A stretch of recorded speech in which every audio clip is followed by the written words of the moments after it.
all the time. It's an unrealistic premise because it makes you judge the feelings that you have.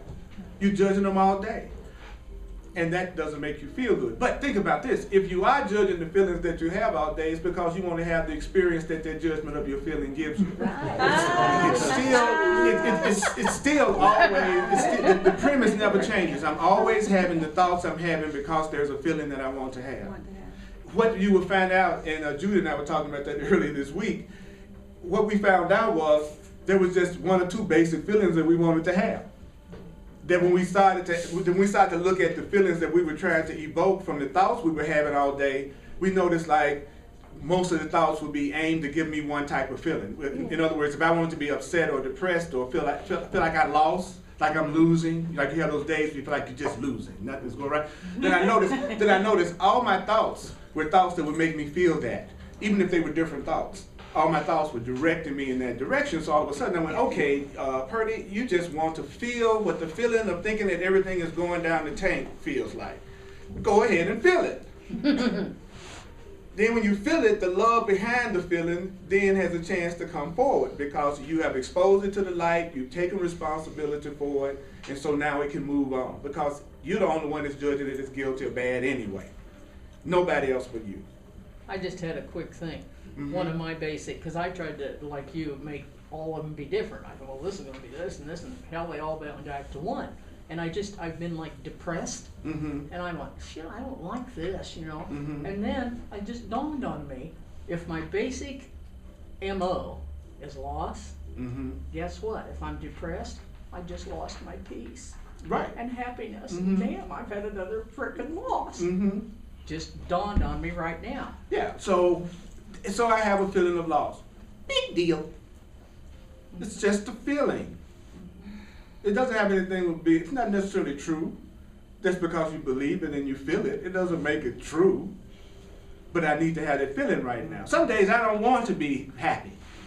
I just get up and I just want to be mad and irritated all day about one thing. And I can see myself doing it. I'm sure all of you had that experience at one time or another. You know that no matter what anybody said, you were going to be depressed that day because you'd already decided this is your depressing day. You know. Day or week. Yeah. So the next paragraph, any other questions about that before I go on with the course of love? Just work with this for a while. You don't have to believe anything that I say in this class. You don't have to accept it. You don't have to welcome it. It's okay with me. I'm just here to share what's coming through me, and I trust that your higher self and your inner self will use it or not use it. I don't take it personal. It's okay with me. It's all right. Okay, so isn't that the easy place to be? Yeah. Yeah. You can believe it or not. Because all of us, there are many different perceptions of what's happening as there are people sitting in the room. But one thing that we have in common about all of us who are thinking thoughts right now, to have certain feelings, and then we're judging those feelings or we're not. Judging them, you're going to create more of them. Let yourself feel it, it's going to change to another feeling. It's just that simple. Judge your anger, you'll get more stuff to be angry about. Accept that you feel what you call anger right now, which is what I call a call for love, and then it will transcend. It will change. It will release itself because you're no longer fighting it, resisting it. It can go ahead and pass through you, transform. But you had that feeling. Then it says in paragraph 18:11, the experience of unity will alter your belief system and that of others, for what you learn in unity is shared because you are currently learning from separation. However, each must experience unity individually before their belief system can be changed, even when what is learned is shared at another level. So each one of us must experience unity individually before our thought system is changed. So what I like is in my personal, what appears to be my personal life, I'm experiencing unity more and more and more, regardless of what anybody around me say that they are experiencing. And so as I begin to experience it, then my belief system will be changed because it's an experience that changes a belief system. So one of the ways that people slow themselves down on the spiritual path is that, number one, they talk too much. They tell people what they're trying to do who they know will oppose what they're trying to do or not understand what they're trying to do or think what they're trying to do is crazy. but that's just because they doubt the sanity of what they're doing themselves. Yeah. So Yeah. therefore they draw people into their experience, they challenge their belief system because they don't believe it yet themselves. That's why it seems like as soon as you try to change your mind, then everybody around you who doesn't think that way seems like they pop up. Because they're reflecting back to you the part of you that hasn't accepted that as true for yourself yet. So I find if I just go ahead and take the things that I'm reading and studying and apply it to myself without feeling like I have to tell anybody else about it, I accept the belief system faster and I move forward and my whole reality shifts. So if you are going to share your belief that you're trying to strengthen, share it with someone who would join with that idea. You don't go talk about it to the person that's going to say you are nuts. You don't go talk about, I believe my thoughts, feelings, and emotions are magnetic and attract my belief, and I'm really this being that's beyond the body in total unity with everything, to somebody who would think you were crazy. And you know who they are. Yeah. So you already know your friends and relatives enough pretty much to know who you can say what to. So you can already tell what experience you're trying to have by what you say to who. You already know. Already know. You already know what I already know what experience I'm trying to have. If I say if I am trying to believe that I don't believe in a such thing as hell, and then I go talk to a person that has a fundamental belief in hell, I know before I tell them that I believe there is no hell that we're about to have the experience of some form of opposition. So I wanted that. That's why I went to talk to them.